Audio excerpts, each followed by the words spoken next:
Good afternoon dear students, कैसे हैं आप सभी। होपफुली आप सभी ठीक ठाक होंगे, घरों में सुरक्षित होंगे, कोरोना से बचे हुए होंगे। आज का जो बेटे हमारा टॉपिक है वो है आयनिक कंपाउंड्स, जो आपके chapter number 3 metal and non metals यानी कि धातु और अधातु से लिया गया है। आयनिक कंपाउंड्स, आयनिक यौगिक।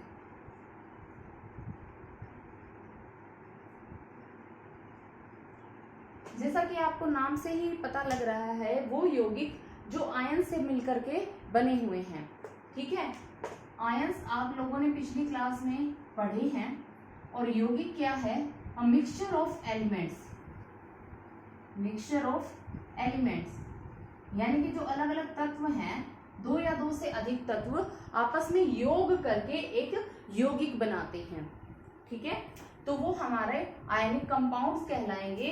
वो आयंस जो आपस में मिल करके एक यौगिक तैयार कर देते हैं, तो वो कंप्लीट क्या कहलाएगा? आयनिक यौगिक कहलाएंगे, आयनिक कंपाउंड्स कहलाएंगे। उससे पहले आपको आयंस के बारे में पता होना चाहिए कि आयंस क्या हैं। ठीक है, आयंस आप क्लास 9th में पढ़ चुके हैं, आपने संयोजकता पढ़ी है, परमाणु के बारे में आप लोगों ने पढ़ा है डिटेल से। उसमें आप लोगों ने दो तरह के आयंस पढ़े थे, एक आपके ऋणायन थे, दूसरे आपके धनायन थे, cations and anions in English. और हिंदी की अगर बात करें तो धनायन और ऋणायन।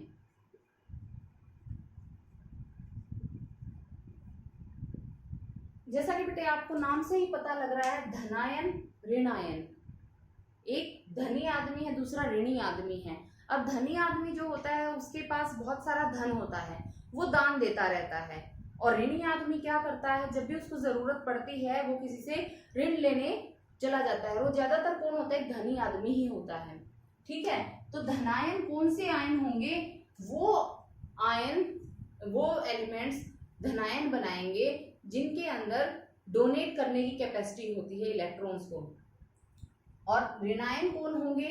ये वो एलिमेंट्स बनाएंगे ऋणायन जिनकी टेंडेंसी एक्सेप्ट करने की होती है, लेने की होती है इलेक्ट्रॉन। अब ये देते या लेते क्यों हैं?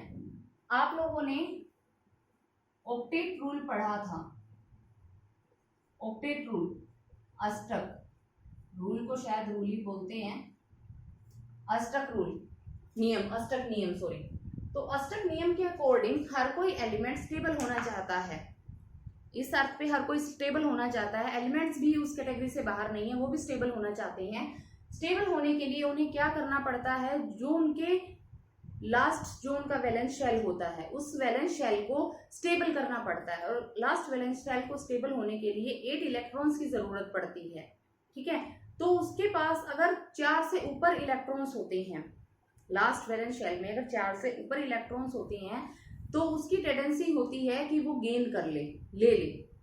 ठीक है, और अगर उसके पास जो लास्ट वाले वैलेंस शेल में 4 से कम इलेक्ट्रॉन्स होते हैं, 2 हो गए, 3 हो गए, तो वो क्या सोचता है कि 2 या 3 दे दे इलेक्ट्रॉन, 1 इलेक्ट्रॉन दे दे, तो जो देगा उसके ऊपर पॉजिटिव चार्ज आ जाएगा और जो लेगा उसके ऊपर नेगेटिव चार्ज आ जाएगा। ठीक है, तो जो एक्सेप्ट डोनेट करेगा, जो डोनेट करेगा इलेक्ट्रॉन को, यानी कि जो दे देगा, वो धनायन कहलाएगा। जैसे कि फॉर एग्जांपल जितने भी आपके मेटल्स हैं वो सारे इस कैटेगरी में आते हैं, धनायन की कैटेगरी में आते हैं। आपकी जितनी भी धातु हैं, क्योंकि धातु की जो टेंडेंसी होती है वो इलेक्ट्रॉन लूज करने की होती है, इलेक्ट्रॉन्स को डोनेट करने की होती है। ठीक है, जैसे कि सोडियम की अगर बात करें, most familiar one is sodium. Sodium का जो एटॉमिक नंबर होता है बेटे वो 11 होता है। और 11 को अगर हम इलेक्ट्रॉन कॉन्फ़िगरेशन लिखें इसकी, तो ये 281 होता है। यानी कि लास्ट जो इसका वैलेंस शेल है उसमें सिर्फ 1 इलेक्ट्रॉन है, और 8 करने के लिए ऑक्टेट रूल के अकॉर्डिंग इसको 7 की और जरूरत है। अब ये 7 इसके लिए लेना आसान है या 1 देना आसान है? ठीक है, तो ये क्या करता है? 7 लेने की बजाय 1 देना आसान समझता है कि चलो 1 दे देते हैं। तो ये जब 1 इलेक्ट्रॉन डोनेट कर देता है तो इसके ऊपर आ जाता है एक पॉजिटिव चार्ज, और ये बन जाता है सोडियम आयन। इसको हम आयन कहेंगे। जिसके ऊपर चार्ज है, चार्ज क्यों है, क्योंकि उसने एक इलेक्ट्रॉन दे दिया। ठीक है, इसी तरह से मैग्नीशियम पे 2 चार्ज होता है, कैल्शियम पे 2 चार्ज होता है, ठीक है, एल्यूमिनियम पे +3 चार्ज होता है। इस तरह से आपने बहुत सारे पिछली क्लास में पढ़े भी हैं। उसके बाद जो दूसरा हमारी कैटेगरी आती है बेटे वो है ऋण आयन की। अब ऋण आयन कौन है, ऋणी कौन होगा, जो किसी से ऋण ले लेता है, ठीक है, जो किसी से ऋण लेता है, और लेने का मतलब है एक्सेप्ट करना। अब यहाँ पे ऋण क्या है, इलेक्ट्रॉन, तो जो इलेक्ट्रॉन को एक्सेप्ट कर लेगा वो क्या कहलाएगा, ऋणायन या एनायन। ठीक है, इसका एग्जांपल जितने भी आपके नॉन मेटल्स हैं, जितने भी आपके नॉन मेटल्स हैं यानी कि अधातु हैं, वो इस कैटेगरी में आते हैं।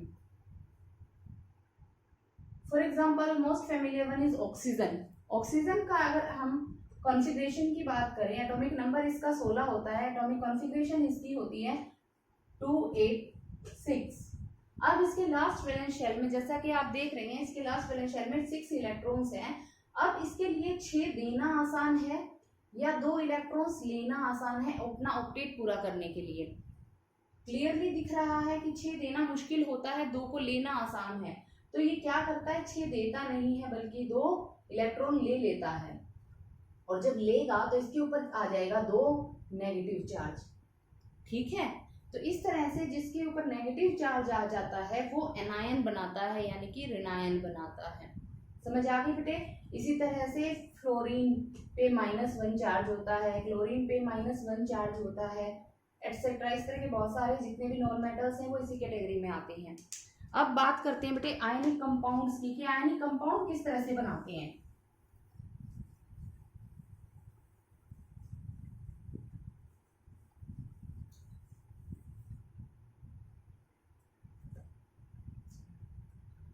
अब जैसा कि अभी हम देख रहे थे सोडियम और क्लोरीन की बात कर लेते हैं। मोस्ट कॉमन जो कंपाउंड होता है सोडियम और क्लोरीन। सोडियम के लास्ट शेल में अभी हमने बात की 281, क्लोरीन के लास्ट शेल में 287 होते हैं। ठीक है, अब इसको एक देना है, इसको एक लेना है। ठीक है, ये कौन सा आयन बनाएगा, धनायन, और ये कौन सा बनाएगा, ऋणायन। इसकी टेंडेंसी एक लेने की है क्योंकि इसकी टेंडेंसी एक देने की है। ठीक है, तो ये दोनों आपस में मिल जाते हैं। कैसे मिल जाते हैं, अगर हम इसको ल्यूइस फॉर्म में लिखें तो इसके लास्ट शेल में एक पॉजिटिव चार्ज है, और इस क्लोरीन की अगर हम बात करें तो इसके ऊपर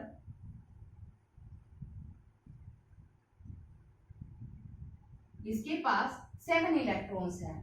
ठीक है, तो ये क्या करता है, जो सोडियम है एक इलेक्ट्रॉन इसको दे देता है, एक इलेक्ट्रॉन ये इसको दे देगा, तो होगा क्या कि इसके जो इसका भी ऑक्टेट पूरा और इसका भी ऑक्टेट पूरा, यानी कि जो ये एक इलेक्ट्रॉन इसने दिया और इसने ले लिया, इसका ऑक्टेट भी पूरा हो गया, इसका ऑक्टेट भी पूरा हो गया, यानी कि दोनों ही स्टेबल हो जाएंगे और दोनों मिलकर के कंपाउंड बनाएंगे, और कंपाउंड का नाम क्या होगा, NaCl।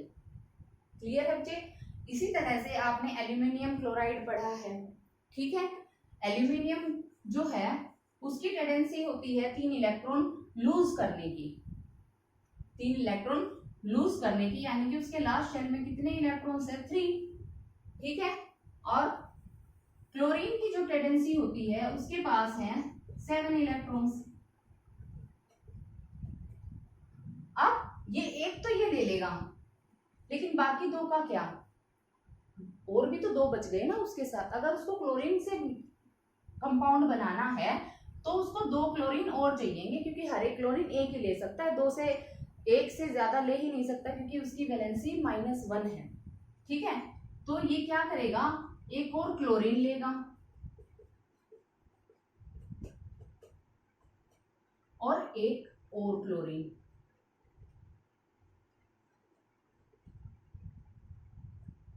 इस तरह से ये एक जो इलेक्ट्रॉन है इसने इसको दे दिया, एक इलेक्ट्रॉन इसको दे देगा और एक इलेक्ट्रॉन इसको दे देगा। ठीक है, इस तरह से ये 3 इलेक्ट्रॉन्स जो इसके लास्ट वैलेंस शेल में थे इसने डिस्ट्रीब्यूट कर दिए, सबको दे दिए, और अब खुद हो गया फ्री। अब इसके पास लास्ट वैलेंस शेल में कुछ भी नहीं है, यानी कि इसका ऑक्टेट पूरा हो गया। और इसी तरह से अगर क्लोराइड की बात करें, इसका ऑक्टेट भी कंप्लीट, इसका भी कंप्लीट, इसका भी कंप्लीट, तीनों का कंप्लीट हो गया। इसीलिए जो एल्यूमिनियम है वो AlCl3 कंपाउंड बनाता है। ठीक है, इसी तरह से मैग्नीशियम क्लोराइड का आप बना के देख सकते हैं, कैल्शियम क्लोराइड का आप बना के देख सकते हैं। ये आप करेंगे प्रैक्टिस तो इजीली आपको समझ में आ जाएगा। तो ये था बेटे ionic compound. Okay, thank you बेटे, होपफुली आप सभी को समझ आ गया होगा। नहीं समझ में आया आप लोग मुझसे क्वेश्चन कर सकते हैं। I am always ready for answering your questions. Thank you बेटा।